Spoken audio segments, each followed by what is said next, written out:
மாகாணி மற்றும் Donald Trump இருவருக்கும் இடையில் மார்ச் 28 அன்று நடந்த தொலைபேசி அழைப்பின் போது கனடா அமெரிக்காவில் இணைவதால் ஏற்படும் நன்மைகள் தொடர்பாக டொனால்ட் ட்ரம்ப் மாகாணியிடம் வலியுறுத்தியதாக ரகசிய ஆதாரங்களை மேற்கோள் காட்டி கனடாவின் பிரபல ஊடகம் ஒன்றின் கட்டுரை இன்று வெளியாகி இருக்கின்றது. இதனைத் தொடர்ந்து மாகாணி ஏனைய சில முக்கிய அரசியல் கட்சி தலைவர்களிடமிருந்து விமர்சனத்திற்கு உள்ளாகியிருக்கின்றார். மார்ச் 28 தொலைபேசி அழைப்பின் பின்னர் மொன்ட்ரியலில் மாகாணி முதலில் இந்த தொலைபேசி உரையாடல் தொடர்பாக செய்தியாளர்களிடம் பேசிய போது தொலைபேசி உரையாடல் இனிமையானது என்றும் டொனால்ட் ட்ரம்ப் கனடாவை ஒரு இறையாண்மை கொண்ட நாடாக மரியாதையுடன் நடாத்தினார் என்றும் விவரித்திருந்தார். ஆனால் கனடா அமெரிக்காவில் இணைவதால் ஏற்படும் நன்மைகள் குறித்து டொனால்ட் ட்ரம்ப் மாகாணியிடம் வலியுறுத்தியதாக ரகசிய ஆதாரங்களை மேற்கோள் காட்டி கனடாவின் பிரபல ஊடகம் ஒன்றின் கட்டுரை இன்று வெளியானதை தொடர்ந்து இன்று வியாழக்கிழமை செய்தியாளர்கள் பல கேள்வியை மாகாணியிடம் கேட்டிருக்கின்றார்கள். குறிப்பாக மார்ச் 28 மாகாணி தொலைபேசி உரையாடலின் பின்னர் கூறிய அந்த விளக்கத்தில் அவர் உண்மையாக இருக்கின்றாரா என்று கேட்கப்பட்ட போது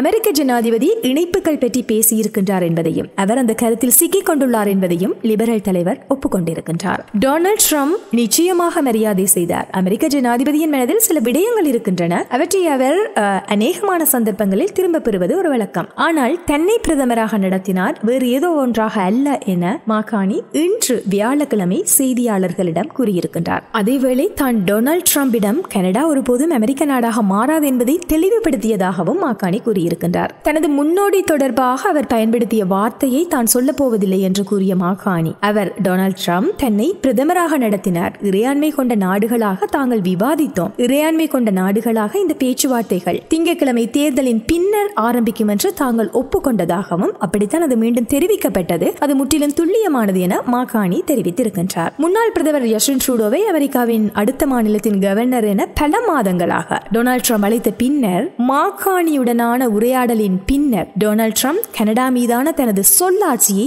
குறைத்திருந்தார். இந்த தொலைபேசி உரையாடல் தொடர்பாக NDP தலைவர் ஜக்மீத் சிங்கிடம் செய்தியாளர்கள் இன்று கேள்வி கேட்ட போது லிபரல் தலைவர் மாகாணி கூறியது குறித்து கனேடியர்களுடன் முற்றிலும் நேர்மையாக இல்லை என குற்றம் சாட்டியிருந்தார் NDP தலைவர் ஜக்மீத் சிங். டொனால்ட் ட்ரம்ப் நமது இறையாண்மையை மதிப்பதாக மாகாணி கூறினார். ஆனால் இப்போது அவர் உண்மையில் 51வது மாநிலத்தை மீண்டும் கொண்டு வந்து அந்த அதே அழைப்பில் நம் நாட்டை அச்சுறுத்தியது வெளிச்சத்திற்கு வந்திருக்கின்றது என NDP தலைவர் ஜக்மீத் சிங் வினிபெக்கில் செய்தியாளர்களிடம் இன்றைய தினம் கூறியிருக்கின்றார். அவர் ஒரு தொலைபேசி அழைப்பு தொடர்பாக எங்களிடம் சொல்ல போவதில்லை என்றால் பேச்சுவார்த்தையின் விவரங்கள் என்ன, அவர் எதை விட்டுக் கொடுக்க தயாராக இருக்கின்றார் என NDP தலைவர் ஜக்மீத் சிங் வினிபெக்கில் செய்தியாளர்களிடம் என்று கூறியிருக்கின்றார். ஆனால் ஜக்மீத் சிங்கின் இந்த கருத்தானது இந்த விடயம் தொடர்பாக மாகாணி இன்று பதிலளிப்பதற்கு முன்னர் இடம்பெற்றிருந்தது என்பதை இங்கு கட்டாயமாக கூற வேண்டியிருக்கின்றது. அடுத்ததாக மாகாணியின் விளக்கத்தை ஒரு அரசியல் நாடகமாக சித்தரித்திருக்கின்றார் பிளாக் யூபேக்கியோஸ் தலைவர் ஜாவ்ஸ் பிராங்கோயிஸ் பிளாங்ஷே. மேலும் அவர் என்ன கூறியிருக்கின்றார் என்றால் அந்த அழைப்பில் எந்த உறுதியும் இல்லை, இறையாண்மை தொடர்பாக ஆதரவும் இல்லை,